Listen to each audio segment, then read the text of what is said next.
On va tourner en Hébreux 12.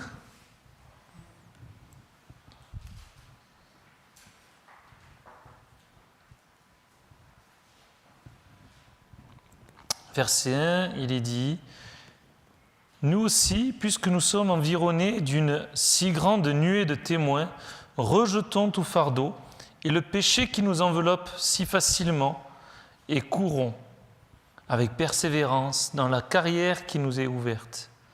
Ayant les regards fixés sur Jésus, le chef et le consommateur de la foi. » Il est dit aussi celui qui perfectionne la foi. Qui, en vue de la joie qui lui était réservée, a souffert la croix, méprisé l'ignominie, et s'est assis à la droite du trône de Dieu. Considérez en effet celui qui a supporté contre sa personne une telle opposition de la part des pécheurs, afin que vous ne laissiez point l'âme découragée. Lassiez point l'âme découragée. J'aime ce passage parce que ça nous ramène vraiment aux choses essentielles de notre vie. Et j'aime partager des moments éternels avec vous. J'aime partager des moments éternels avec des frères et sœurs qui ont vraiment le cœur de Jésus. Vous savez, on peut aimer passer des moments avec nos collègues de travail, mais qu'est-ce que j'aime passer des moments avec vous. Hier, avec Arnaud, on a évangélisé, mais qu'est-ce que j'ai aimé passer ce moment avec lui. Il a le cœur de Dieu, la douceur de Dieu, et on a vraiment beaucoup apprécié ce moment ensemble. Et j'aime passer du moment avec vous. Et je pense qu'on a besoin de chérir ces moments-là, ensemble de se tirer les uns vers les autres vers Dieu. C'est une chose tellement magnifique. Et on a de la joie, on a des rires et on voit des miracles, on voit des choses qui se passent autour de nous. Et une chose qui est incroyable, qui moi me touche beaucoup, je ne sais plus si je vous en ai déjà parlé, mais vous savez, quand Abraham était assis devant sa tente et qu'il y a des étrangers qui passaient au loin, il a reconnu que c'était l'ange de l'Éternel qui passait et il a appelé ces gens à venir auprès de lui. Quand Lot était à la porte, il a accueilli les anges qui passaient et il a reconnu les anges. Et je veux dire, tellement de choses comme ça. Jean-Baptiste qui voit son cousin et en fait il ne voit pas son cousin, il voit l'agneau de Dieu. Et dans notre vie, c'est ça. C'est toujours avoir le regard et le cœur de Jésus sur ce qui se passe autour de nous. Hier avec Arnaud, on a discuté avec un homme, et cet homme, il était incroyable. On lui dit bonjour, on lui dit qu'on est chrétien, et là, il s'est mis à dire oui, moi aussi je suis chrétien, j'ai ma foi dans mon cœur, Jésus, et il commence à nous parler en italien et à nous réciter une prière. Mais il ne s'arrêtait plus. Puis à la fin, il pleurait, il disait « Jésus, il est en moi, il est en moi ». Et cet homme-là avait 94 ans et c'était incroyable. Et j'ai dit « Arnaud, ça c'est un cadeau pour nous. C'est un cadeau que Dieu nous fait. » Parce qu'il y a des gens là qui ont la foi et on croit qu'on est les seuls à avoir la foi, mais non. Mais non. Les gens autour de nous ont la foi et on est appelé à s'encourager les uns les autres et à voir Dieu dans les autres. Et dans ces quelques passages que j'ai lus, au début, il est dit « Puisque nous sommes environnés d'une si grande nuée de témoins. » Qui sont ces témoins? Les témoins de la grâce. La si grande nuée de témoins. En fait, ça fait référence à Hébreux 11, le chapitre juste avant, où il est parlé de la foi, et il est dit « c'est par la foi qu'un tel, et c'est par la foi qu'un tel ». Et en fait, chacun d'entre nous, on peut être le témoin de la grâce. Et c'est vrai que, puisque nous sommes environnés d'une si grande nuée de témoins, Qui sont vos témoins? Qui sont ceux qui vous attirent à Jésus-Christ? Qui sont vos pères? C'est qui, finalement? On peut se poser cette question-là. Est-ce que vous chérissez ces moments-là que l'on vit ensemble?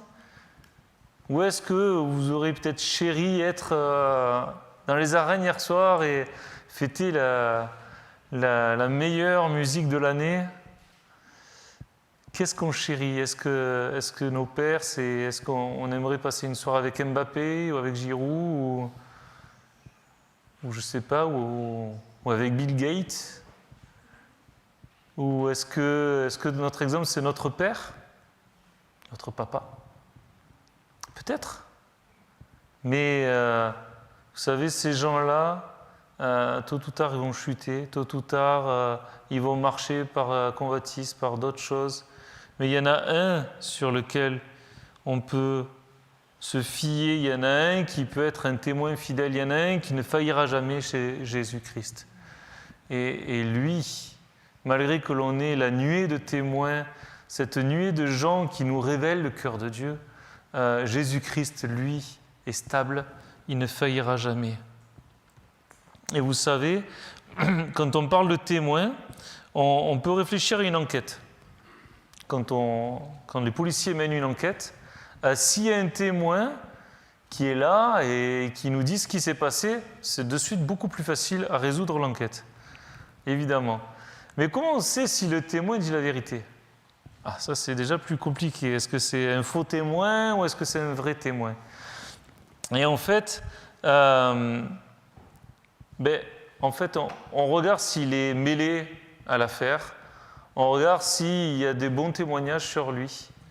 On peut regarder, il y a plein de petits critères comme ça qui nous permettent de savoir si ce témoin-là est un bon témoin ou un faux témoin.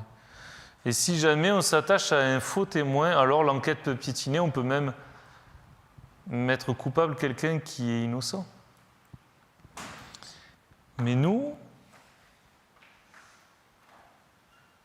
on est les témoins de la grâce.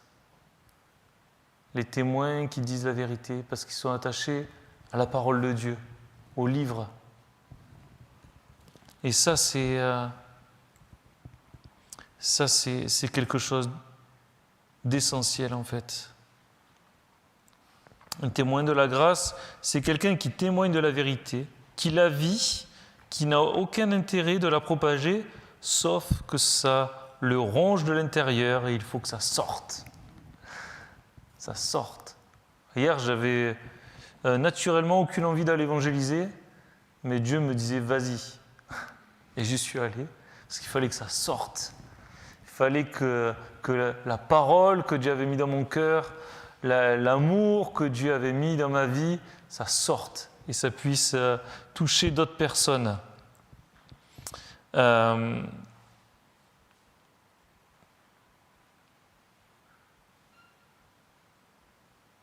Donc un faux témoin de Dieu amène forcément la loi, car il n'a que ça. Et il vit avec un semblant de bien-être et il est malheureux.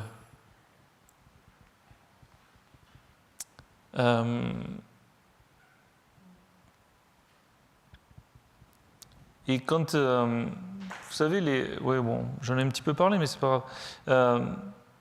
Quand en Hébreu 11, il parle de Moïse, Hébreu, ça parle à des chrétiens qui sont d'origine juive. Donc quand il parle de Moïse, l'auditoire sait très bien que Moïse était un meurtrier. D'accord? Et en fait, c'est pas un problème. C'est pas un problème parce que c'est par grâce. C'est par grâce que nous vivons. C'est par grâce que nous faisons toutes choses. Et ils ont vécu de grandes choses avec Dieu parce qu'ils les ont vécues par grâce. Ils les ont vécues en s'attachant à Jésus-Christ et Jésus-Christ seul. Ils ne regardaient pas ce qu'ils étaient, mais ce que Jésus disait qu'ils étaient. Ils regardaient à l'appel. Et ici, apparemment, dans ce passage, il y a une carrière qui nous est ouverte, un appel. Et ça, c'est... Vous savez, on peut regarder à tout ce qui nous environne. Mais si on regarde ce que Dieu dit de nous, ça peut changer beaucoup de choses. Moi, je vois des miracles dans cette église. Je vois des choses qui se passent. Des gens qui se sont effondrés et qui aujourd'hui, je les regarde, je fais « Waouh, merci Seigneur, incroyable ». Mais est-ce que le monde peut faire ça avec les gens? Est-ce qu'on peut vivre ça dans le monde? Dites-moi, est-ce qu'on peut vivre ça dans le monde? Non. Parce que si quelqu'un a l'humilité de reconnaître Dieu et de vivre des choses avec Dieu, mais c'est incomparable. Incomparable.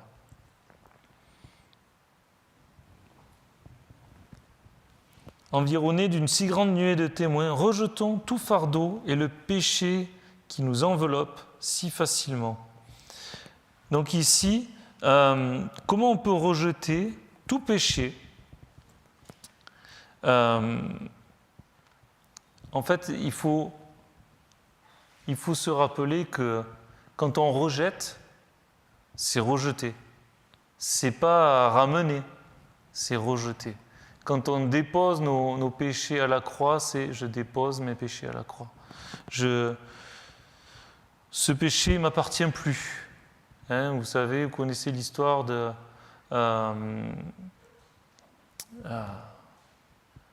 quand ils déposaient leurs péchés sur l'agneau, sur le bélier, la victime expiatoire. C'est ça en fait, ils déposaient leurs péchés sur l'animal. Et nous, on a, comme l'a confessé Jean le Baptiste, l'agneau de Dieu qui ôte le péché du monde. Et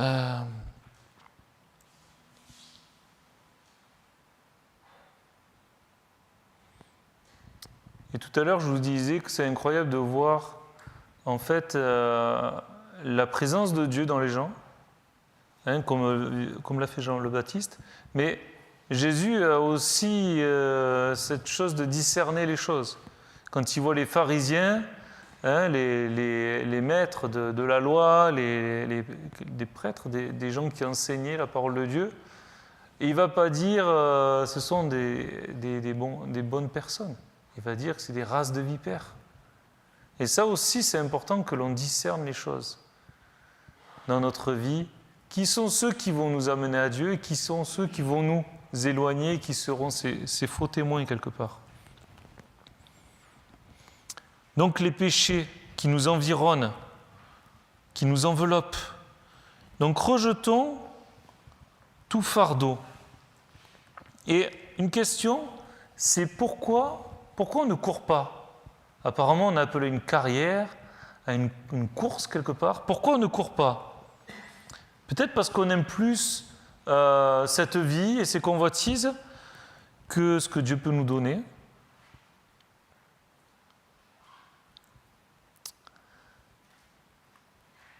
Pourquoi on court des courses auxquelles on n'est même pas inscrit? Ça, c'est une bonne question qu'on peut se poser. Ouais, moi j'aimerais être ci, moi j'aimerais être ça, moi j'aimerais faire ça. En fait, on ne t'a pas inscrit à la course. Dieu ne t'appelle pas à ça. Pourquoi tu veux absolument courir cette course-là? En fait, peut-être que tu vas réussir, peut-être, mais tu n'obtiendras ni gloire, ni couronne.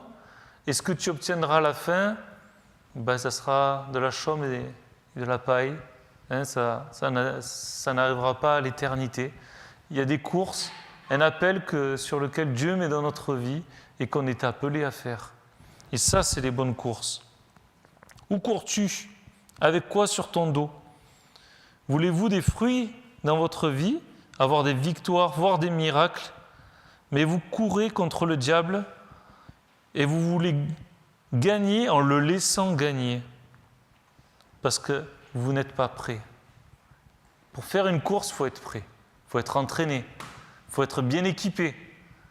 Et là, ici, on voit qu'en fait, si on ne rejette pas son fardeau, c'est comme si on courait avec un sac de sable dans le dos. Et courir avec un sac de sable dans le dos, on ne part pas bien pour gagner, en fait. On ne part pas bien pour gagner. Et le diable, en fait, il est mort de rire. Il rigole parce qu'on fait une course presque contre lui, et on part déjà avec un sac de sable dans le dos. Et en plus, il nous est dit, rejetons tout fardeau et le péché qui nous enveloppe, comme si on avait un sac sur notre tête. Et là, on vit dans les ténèbres quelque part, hein. Le péché nous enveloppe. On vit dans les ténèbres, on ne sait même pas où est la ligne d'arrivée. Et là, le diable, c'est facile pour lui de dérouter notre route. Parce qu'on n'a pas rejeté tout ça, alors on fait une course, mais finalement on sait qu'on a déjà perdu. On se trompe nous-mêmes.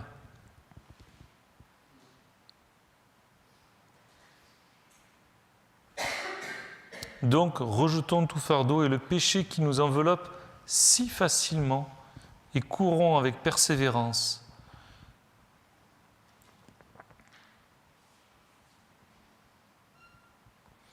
Et quand on dit tout ça, en fait, on voit qu'on n'est pas plus que vainqueur si on ne rejette pas le péché, le fardeau.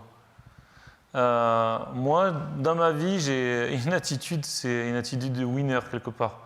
J'ai plus de 40 ans et quand je joue avec les jeunes, quand on joue au basket ou quand on joue au foot, j'y vais à fond. Et je peux vous dire que c'est ça, j'ai toujours la gagne en moi. Et quand Dieu dit que je suis plus que vainqueur, ça me parle. Je suis plus que vainqueur. Hein? Mais là, quand on me dit que j'ai le fardeau qui me retient et que j'ai le péché qui m'enveloppe si facilement, là, ça ne me convient pas du tout. Parce qu'en fait, il y a trop de choses qui me retiennent et c'est facile en fait. Donc dans notre vie, on doit vraiment avoir cette attitude de plus que vainqueur. Quelqu'un qui est plus que vainqueur, c'est quelqu'un qui va rejeter ce fardeau et ce péché, qui l'empêche. Ce péché qui, finalement, c'est si facile pour lui de nous contraindre et de nous empêcher de courir cette course. Mais avec le Seigneur, on peut remporter de grandes courses et on peut se fortifier. Et en fait, ce qu'il faut comprendre, c'est que tout le monde tombe. Si on posait la question à Moïse, Moïse, est-ce que tu es déjà tombé dans ta vie? Moi? Oui, je suis déjà tombé. Et toi, David? Oui. Mais pour David? Oui. Et toi, Pierre? Toi qui étais auprès de Jésus? Oh oui. Je l'ai renié même 3 fois. Je suis tombé. Et chacun d'entre nous, on va tomber. N'ayez pas peur de tomber. Parce qu'on va tomber. Mais par contre, cette course, cette carrière que Dieu ouvre devant nous, elle est incroyable. N'ayez pas peur de tomber, mais ayez peur de vous arrêter de courir par contre. Parce que quand on tombe, on peut se relever et continuer de courir. Et avec Jésus, on peut faire des grandes choses. Dieu peut nous donner bien au-delà de ce qu'on peut imaginer. Imaginez une vie avec Dieu, c'est ce qu'on a vécu la semaine dernière, le culte en commun. Toutes les églises réunies, une communion incroyable. C'était incroyable. Moi, je n'ai pas vu de différence entre les frères, les sœurs. Tous les pasteurs étaient là, ils se tenaient, ils vivaient des grandes choses. Il y avait, 13 églises représentées et d'autres qui vont encore se rajouter. Mais ça, c'est le corps de Christ. Nous ne sommes pas différents. Nous vivons ensemble quelque chose d'extraordinaire. Nous, l'Église. Nous devons ensemble courir sur ce chemin, sur cette carrière et montrer ce que c'est l'Église.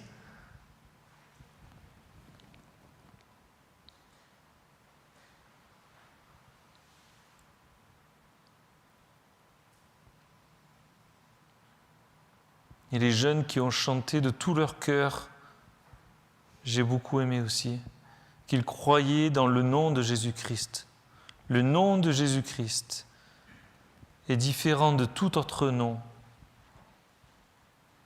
C'est à lui que l'on vient avec nos fardeaux qui nous pèsent, nous font souffrir, nos péchés qui nous entraînent à la poussière de ce monde, mais par le nom de Jésus-Christ, on peut être libéré de tout ça. Car il n'y a pas d'autre nom par lequel je puisse être sauvé car il n'y a pas d'autre nom par lequel je puisse vivre cette vie, car il n'y a pas d'autre nom par lequel je puisse retrouver de la joie. Alors aujourd'hui, je vais apprendre à regarder aux témoins qui m'environnent, pas des gens parfaits, mais des gens qui ont su saisir la grâce de Dieu pour eux.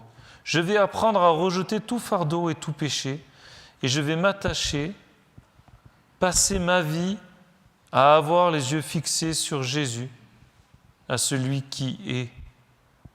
Parce que c'est ce qu'il est dit dans ce passage. Courons avec persévérance dans la carrière qui nous est ouverte, ayant les regards sur Jésus, ayant les regards sur Jésus. Qu'est-ce qui nous permet de courir sur ce chemin? Parce qu'on a les regards sur Jésus.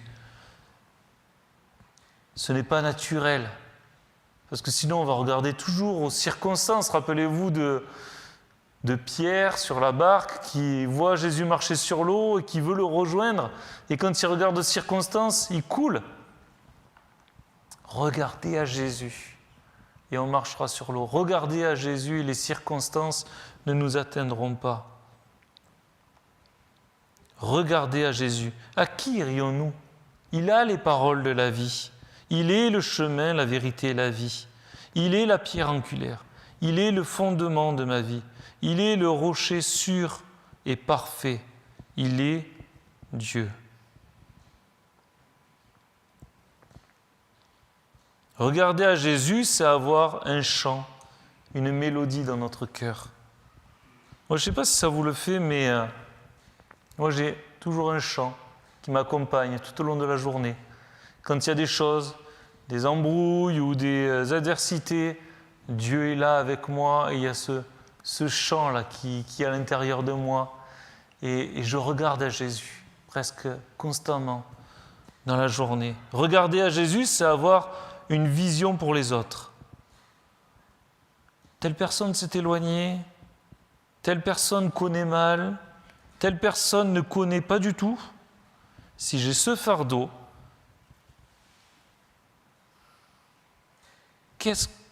quelle est ma place dans ça, quelque part? À quoi Dieu m'appelle? Est-ce que je ne peux pas aider ces personnes à rencontrer un peu plus Jésus, qu'ils les connaissent un peu mieux? Regarder à Jésus, c'est lever les yeux vers la croix, vers le serpent d'airain. Et on l'a chanté tout à l'heure. Vers Jésus, lève les yeux. Et c'est beau ça. On regarde son visage. Là, quand je pense à ça, je vois le visage de Jésus avec un regard d'amour pour moi. Je ne vois pas un Jésus qui a souffert sur la croix, je vois un visage tendre, un visage plein de compassion pour moi. Je lève les yeux vers Jésus, vers la croix, parce que c'est de là qu'est la source, c'est de là qu'est la puissance. C'est à la croix, serpent d'airain qui guérissait. Lever, regarder à Jésus, c'est aussi physique, parce que vous savez que si on regarde vers le bas, on s'étouffe avec la poussière quelque part. Mais on ouvre la cage thoracique, si on lève les yeux vers Jésus, c'est aussi une meilleure posture. Et vous savez quoi? Le diable s'est acheté il s'est offert une génération. La génération qui baisse les yeux vers le téléphone. Il y a même une maladie, c'est que maintenant, ils sont carrément courbés, une posture qui est reconnaissable. C'est incroyable. Incroyable. Ils ont trouvé des choses encore plus merveilleuses sur leur téléphone. Alors qu'autour d'eux, vous imaginez qu'aujourd'hui, on doit apprendre aux enfants de s'émerveiller de la nature. S'émerveiller à ce qu'il y a autour d'eux. S'émerveiller. C'est ça, regarder à Jésus. C'est ça, regarder à Jésus. Hier, on parlait avec un homme. Il avait un gros médaillon. Et nous, on lui disait qu'on était chrétien. Et lui, on lui demande, vous croyez en quoi? Et lui, il nous dit, je crois en Osiris. Et il rigole. Et on lui dit, mais c'est quoi cette foi? Il dit, oh, je sais pas, je m'en fiche. Et en fait, cet homme-là, il était prêt à croire tout et n'importe quoi, mais il ne s'émerveillait pas. C'est quelqu'un qui ne s'émerveillait pas. Il était prêt à croire tout et n'importe quoi. Et quand je pense à Giuseppe, le vieil homme de 94 ans qui pense à sa prière et à son amour pour Jésus et qui pleurait, alors qu'on venait juste lui dire qu'on était croyant. Waouh! Moi, je veux être comme ça à 94 ans. Et je veux pleurer et regarder encore à Jésus quand les gens m'aborderont et qui témoigneront de leur foi, parce que c'est ça, regarder à Jésus. Et c'est rien d'autre. C'est pas avoir le médaillon d'Osiris et ne pas savoir en quoi on croit.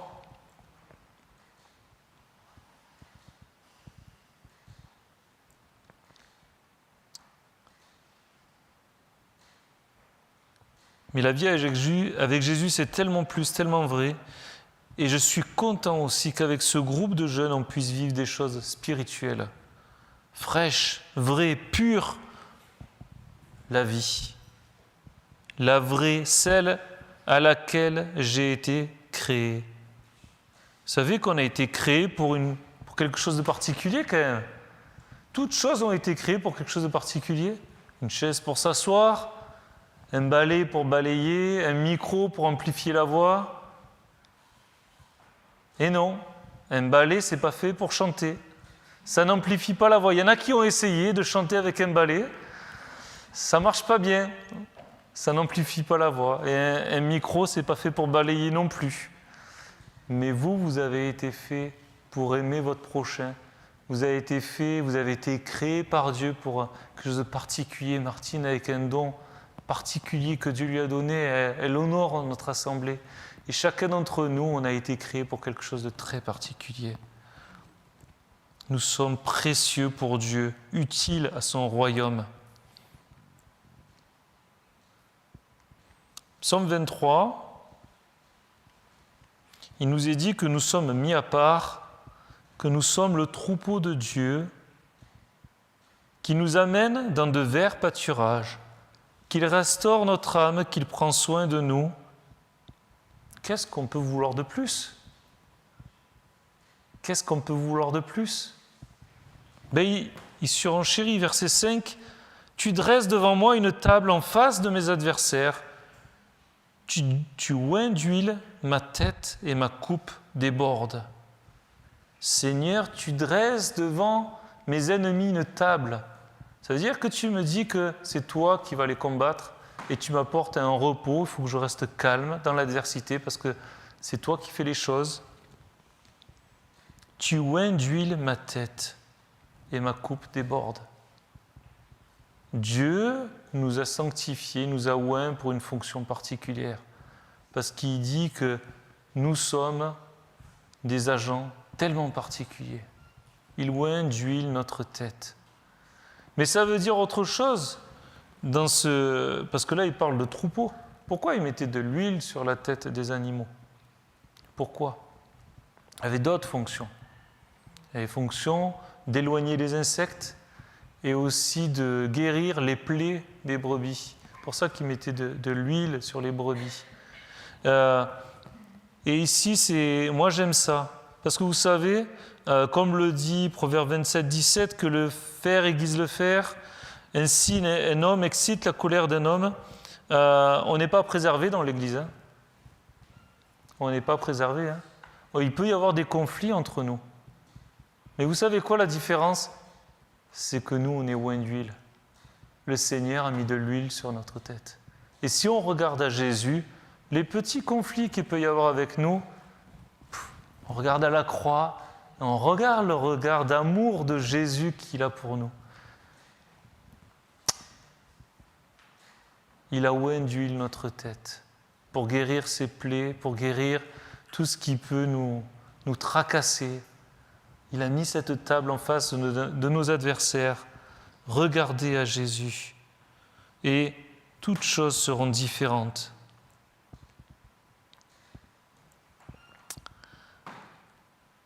Psaume 147, 3, il guérit ceux qui ont le cœur brisé, il panse leurs blessures.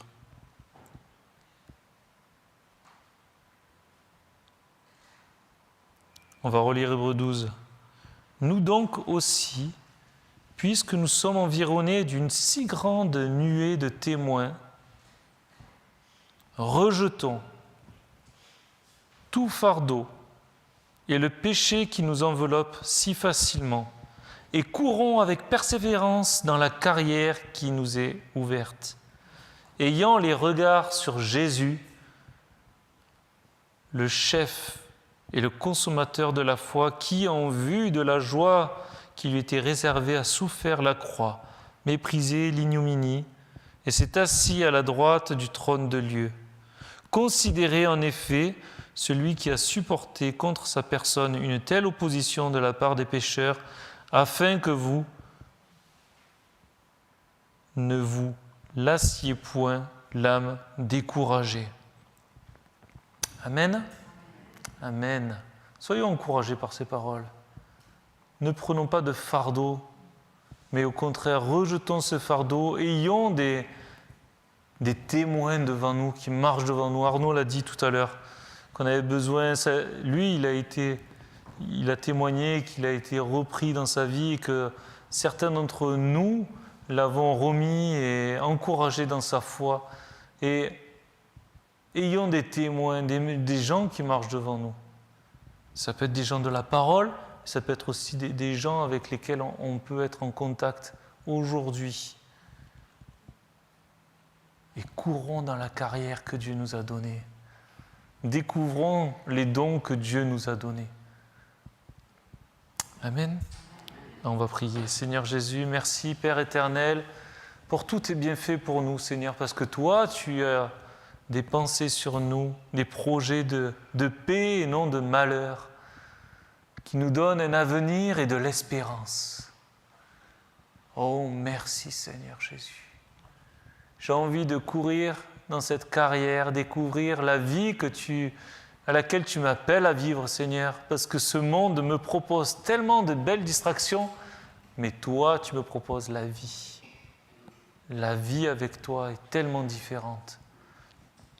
Et cette vie, c'est cette vie que nous propose Jésus-Christ. Et si quelqu'un parmi nous ne connaît pas cette vie, alors il peut répéter ces mots dans son cœur. Seigneur Jésus-Christ, je ne te connais pas encore, mais pardonne mes péchés, Seigneur. Je te remets mes fardeaux, je te remets mes culpabilités, je te remets tout péché qui me retiennent si facilement. Et je veux découvrir cette vie avec toi. Je veux que tu viennes faire ta vie en moi. Si tu as fait cette prière ce matin, tu es un enfant de Dieu. Merci Seigneur parce que tu nous appelles enfants de Dieu. Merci Seigneur parce qu'avec toi, on peut vivre quelque chose d'exceptionnel que ce monde ne connaît pas, mais que nous, on est appelés à faire découvrir à ce monde. Béni sois-tu Seigneur Jésus. Gloire à toi, Papa. Amen. Amen.